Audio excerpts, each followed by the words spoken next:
حضرت موسیٰ علیہ السلام کا واقعہ قرآن مجید میں کئی مقامات پر ذکر کیا گیا ہے جو نہایت عبرت انگیز اور ایمان افروز ہے۔ حضرت موسیٰ علیہ السلام اللہ کے جلیل القدر پیغمبر تھے جنہیں بنی اسرائیل کی رہنمائی کے لیے بھیجا گیا تھا۔ اس واقعے کا ایک اہم پہلو فرعون کے ساتھ حضرت موسیٰ علیہ السلام کا مقابلہ اور بنی اسرائیل کی رہائی ہے۔ حضرت موسیٰ علیہ السلام کی پیدائش ایسے وقت میں ہوئی جب مصر کا ظالم بادشاہ فرعون بنی اسرائیل پر ظلم و ستم کے پہاڑ توڑ رہا تھا۔ اس نے بنی اسرائیل کے بچوں کو قتل کرنے کا حکم دیا ہوا تھا تاکہ ان کی تعداد نہ بڑھ سکے۔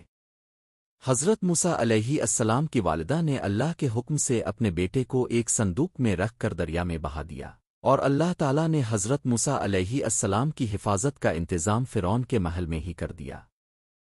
فرعون کی بیوی حضرت آسیہ نے موسیٰ علیہ السلام کو اپنی اولاد کی طرح پالا، اور اس طرح اللہ نے اپنے نبی کو دشمن کے گھر میں پروان چڑھایا۔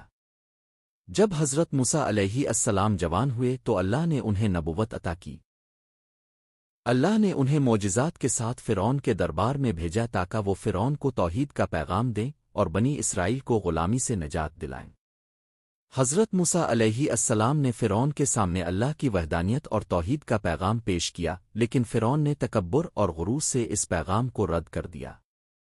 اس نے حضرت موسیٰ علیہ السلام کا مذاق اڑایا اور کہا کہ میں تمہارا رب ہوں۔ حضرت موسیٰ علیہ السلام کو اللہ تعالیٰ نے معجزات دیے جیسے کہ ان کے عصا کا سانپ بن جانا اور ان کے ہاتھ کا چمکنا۔ حضرت موسیٰ علیہ السلام نے ان معجزات کے ذریعے فرعون کو قائل کرنے کی کوشش کی، مگر فرعون نے اپنی ہٹ دھرمی نہ چھوڑی اور جادوگروں کو بلا کر حضرت موسیٰ علیہ السلام کا مقابلہ کرنے کے لیے تیار ہو گیا۔ جب جادوگروں نے اپنے جادو کے کرتب دکھائے تو حضرت موسیٰ علیہ السلام نے اللہ کے حکم سے اپنا عصا پھینکا جو ایک زبردست اژدہا بن گیا اور جادوگروں کے تمام کرتب کو نگل گیا۔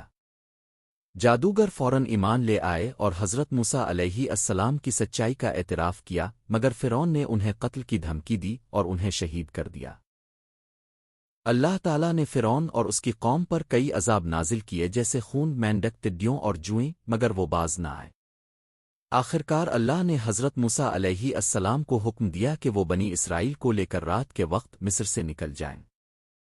فرعون نے ان کا پیچھا کیا، لیکن جب حضرت موسیٰ علیہ السلام اور ان کی قوم سمندر کے کنارے پہنچے تو اللہ تعالیٰ نے حضرت موسیٰ علیہ السلام کو حکم دیا کہ وہ اپنا عصا سمندر پر ماریں۔ سمندر اللہ کے حکم سے دو حصوں میں تقسیم ہو گیا اور بنی اسرائیل خشک راستے سے گزر گئے۔ جب فرعون اور اس کے لشکر نے بھی سمندر میں داخل ہونے کی کوشش کی تو پانی نے انہیں اپنی لپیٹ میں لے لیا اور فرعون سمیت اس کا پورا لشکر غرق ہو گیا۔ فرعون کی لاش کو اللہ تعالیٰ نے نشان عبرت کے طور پر محفوظ رکھا جیسا کہ قرآن میں فرمایا گیا ہے۔ بس آج ہم تیری لاش کو نجات دیں گے تاکہ تو اپنے بعد والوں کے لیے عبرت بن جائے، اور بے شک اکثر لوگ ہماری نشانیوں سے غافل ہیں۔ سورۃ